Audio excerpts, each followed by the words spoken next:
Saudara-saudari terkasih, apakah saudara sudah memulai hari ini dengan penuh sukacita dan punya niat untuk berbuat baik meskipun kecil? Semoga Tuhan memberkati niat baik saudara. Saya sering mengalami dan menyaksikan orang yang frustrasi karena banyak pikiran, juga karena mau melakukan sesuatu tetapi terbatas, mau berjumpa dengan seseorang tetapi tidak bisa karena terbatas ruang dan waktu, dan banyak hal orang mengalami frustrasi. Dan saya bisa mengerti, kita itu menjadi frustrasi karena kita kurang sadar. Sadar bahwa kita sebetulnya memang paradoks.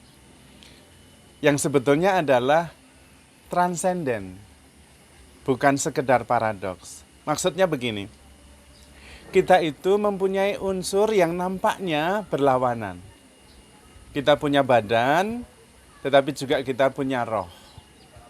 Badan kita terbatas ruang dan waktu, roh dan pikiran kita tidak terbatas. Maka kita seringkali pusing, mana yang lebih penting? Yang roh atau yang badani? Kita terbatas sekaligus tidak terbatas. Kita itu transenden. Kita juga buat kesalahan sebagai manusia, tetapi juga bisa mengampuni. Itu juga ilahi. Kita itu terbatas oleh ruang dan waktu karena kita berbadan, tapi sekaligus melampaui ruang dan waktu. Maka kalau kita tidak sadar dan tidak seimbang, hanya menggarisbawahi yang terbatas, maka kemudian kita frustrasi. Frustrasinya karena sebetulnya kita tidak terbatas, tapi terbatas. Tidak terbatas dalam pikiran dan roh, tapi terbatas dalam badan, dalam tubuh. Kalau kita tidak menyadari, maka kita kemudian terbelenggu oleh keterbatasan-keterbatasan kita.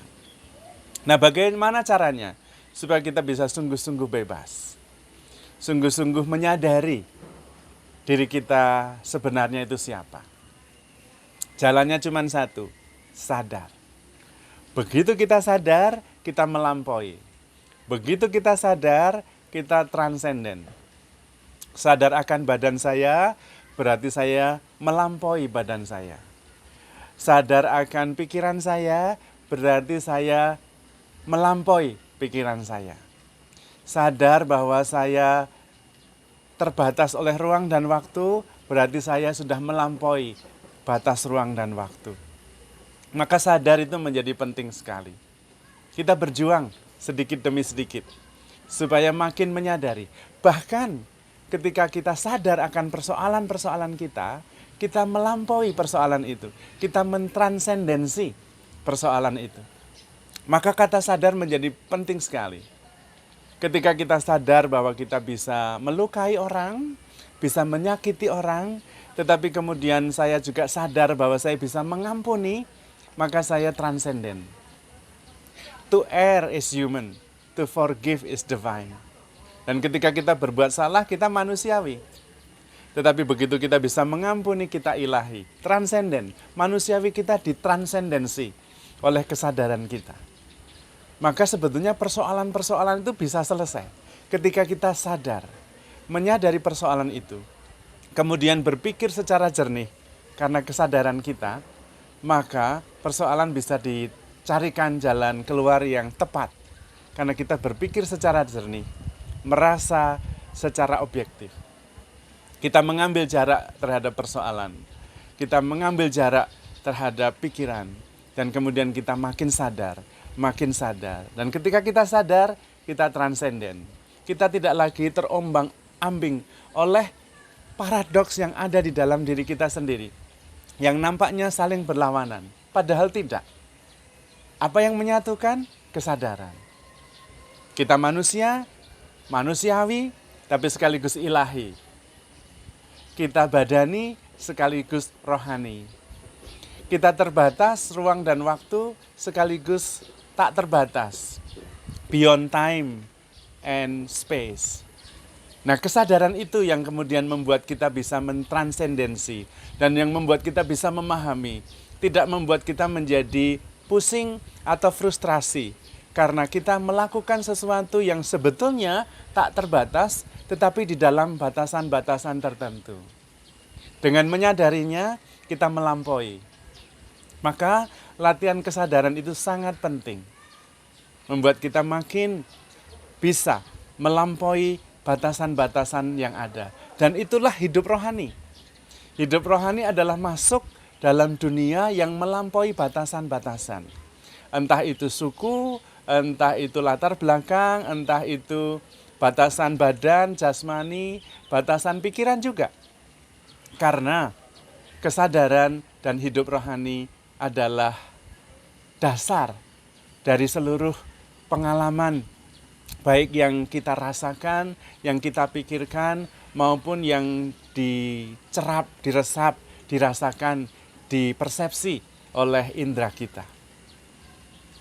Kita sungguh-sungguh ajaib dan amazing. Ketika kita bisa mengerti hal ini, kita kemudian bisa memilah-milah mana yang abadi, mana yang sementara. Dan kemudian kita tidak menjadi frustrasi karena kita sadar bahwa memang ada bagian dalam diri kita yang memang sementara, tetapi ada bagian diri kita yang abadi. Terutama roh yang selalu ada, abadi, dan selalu bersama Tuhan.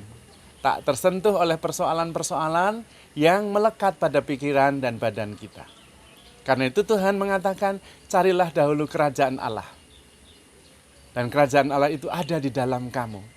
Kerajaan Allah itu bukan masalah makanan dan minuman atau pakaian, tetapi masalah sukacita, damai sejahtera, dan cinta kasih, compassion. Maka saudara-saudara itu kasih, mari kita sedikit demi sedikit belajar sadar. Karena sadar itulah yang kemudian mentransendensi semua yang nampaknya paradoks. Dan itu bisa membuat kita menjadi lebih tenang, lebih penuh sukacita, dan penuh syukur. Terutama karena kita sadar bahwa kita begitu dicintai Tuhan. Maka saudara-saudara yang terkasih, handle yourself with care, because you are love. Tuhan memberkati.